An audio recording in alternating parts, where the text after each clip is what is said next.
And welcome back to another Tales of Tribute game, playing against the same opponent's last game. Let's go with Alessia first, and he picks Sijik again. Let's not try to do the same thing. No more, no reach. Opponent picks Alessia, which is great, and let's go hunting. So yeah, slightly different set of patrons this game. We get to go first this time, and the first and most obvious pick is Conquest. That's the strongest card in the pack, no question. And you can use a Way of the Sword to just generate a bit of power.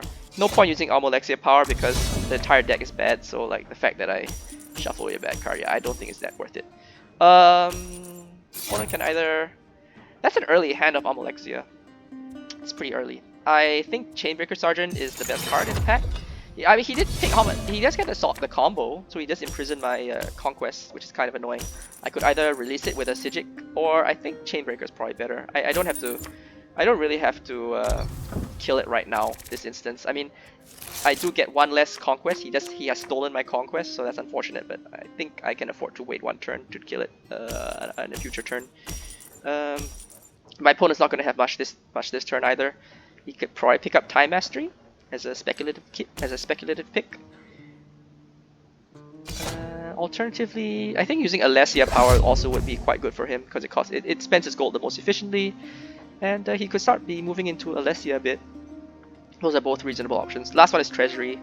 I'm not too interested. Yeah, he does use the Alessia power.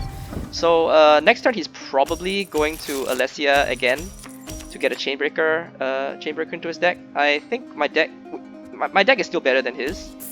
If at this point I have one Conquest and one Chainbreaker in my deck, and he's gonna have one Soldier and one Chainbreaker in his deck. So things are... reveals a Warrior Wave. Yeah, I'll take that for sure. He does not measure picks up the Time Mastery as well, which is nice for tossing, but Time Mastery becomes less good the more non-Sijik cards your deck has, and my opponent's deck has like 1 or 2 Sijik cards, so not the greatest. I was just calculating a bit because I don't think my opponent will be able to use the Ansei power back. Shows a Grand... Yeah, he can't... I don't think he can Ansei back me, because he needs to kill my Chainbreaker Sergeant, and if he uses all his power to turn the Ansei power back in his favor, he needs my Chainbreaker Sergeant alive. So that's the reason why I did that particular sequence of events. And now we have 2 good Ansei cards plus a Chainbreaker in our deck. Opponent can use Chainbreaker again. The tavern is not that great right now, but things are... I think we are slightly favored at this stage. You really can't argue with all these small and cheap power cards. If we pick up a couple of Sijik tossing cards, then our deck becomes more efficient, and that's going to go quite well for us. Opponent is still thinking about his options. He used the Soldier to generate generate gold, which means he leaves my Chainbreaker Sergeant alive, and that is not something my opponent wants to do. He needs to have something that generates a power, otherwise things are quite grim. Spends a gold to... doesn't toss away anything because my entire deck is top of the deck is bad. Okay, so we got a Mournhold, we got a Conquest combo going. That's worth 7 power right there. And we got one Alessia combo as well. We can start drawing as well. So there's a lot of useful things we can do right now. We can kill his Mournhold Clergy the regular way with just power. That is less favored because if we are trying to rush to victory, which I think we are trying to rush to victory, we have a lot of power cards. Early, powerful power cards. Oh, that Chainbreaker is quite tempting though. Okay, I mean, okay, we'll take the Chainbreaker. We'll kill his agents the regular way, and we still have a bit of extra gold in order to... Okay, I guess we can squeeze the draw a bit. Other thing we could have done is just try to improve our... Do I really think the Prophecy is that scary? I think I'm okay when my opponent picks it up. My deck is quite a bit faster right now. It's capable of generating quite a lot of power. I think he wants to play with the Tavern a bit. Even if Prophecy is good for his economy, which it is good. I think my deck is quite a bit faster, and he's gonna have some problems dealing with my stuff if he just yeah, he can't even afford the Prophecy. So what shall we do? We could pick up the Prophecy ourselves. I wouldn't mind finding a couple more power cards to add to my collection. Yeah, that's okay. Shows an Alien Defector.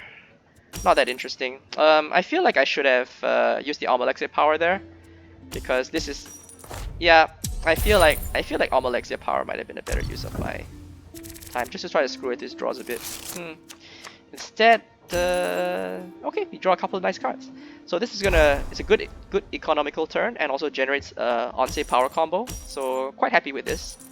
My opponent doesn't seem to be doing very much. Picking up the Alien Defector also doesn't do very much in my opinion, because he needs one more Alessia to get the one prestige combo, and even if he does get the one prestige combo, it's all gonna die. He uses the Ansei power, which means leaves my Alessian Rebel alive. Could be quite awkward if I drew into my Chainbreakers. I didn't, but I think my opponent wouldn't want me to get free value that way. We're gonna generate enough power to essentially kill all his agents this turn. We're gonna generate a lot of power to kill all his agents this turn essentially, so fine by me. Let's shuffle away some bad cards. I could have shuffled away more than one. Oh, why did I only shuffle away one? I could have shuffled away two. Anyway, Grand Oratory is free. It generates more power for us. Yeah, that's awkward. I should have shuffled away two just to see more things. I mean, I got a lot of gold right now. Not so sure about the use of the Ansei power there, unless I really suspect that he's not able to afford it. But okay, I mean, picking up that agent is a very slow way of improving our draws. It's also quite tough to kill. It's not the worst. Anyway, at this point we draw a really good economical turn, because all our cards like this, like I got cards that generate the 3 gold right there. So that lets us pick up the Ansei Assault. It's not a game-winning card, but right now it's just 5 power. You know, it's like an armor equivalent, except it costs 9 gold, and you can buy anything else in the tavern if you really want to. But it's going to help us a lot the late game, and if you can pick up some tossing or donating cards, then all the better for us. Opponent still hasn't killed our Alessian Rebel, so we're going to get a bit of free gold off that, which is fine by me. And he does kill it with the Black Sacrament, revealing a Moray House, which is not that useful. Okay, and we do have an Ansei on our side as well, so that's 12 gold we have this turn. We can even buy the Grand Oratory if we really wanted to, for the extra power. Or we could use an Alessia to donate something. But let's just spend our gold, buy the Ansei Assault. Maybe that Sage's Counsel is useful for stacking our deck a bit. We do want to, basically at this point we're just cycling and trying to draw our big fat cards as fast as possible. We can also do that, which is nice. Return 1 card. We can return the Ansei Assault. I'm not sure that's necessary, but we can do that. Other thing we could have done is return the agent to our field. But our opponent has seen enough. I think it might have been a premature concession there, but our deck was running a bit better at that point. So anyway, yeah, thanks for watching.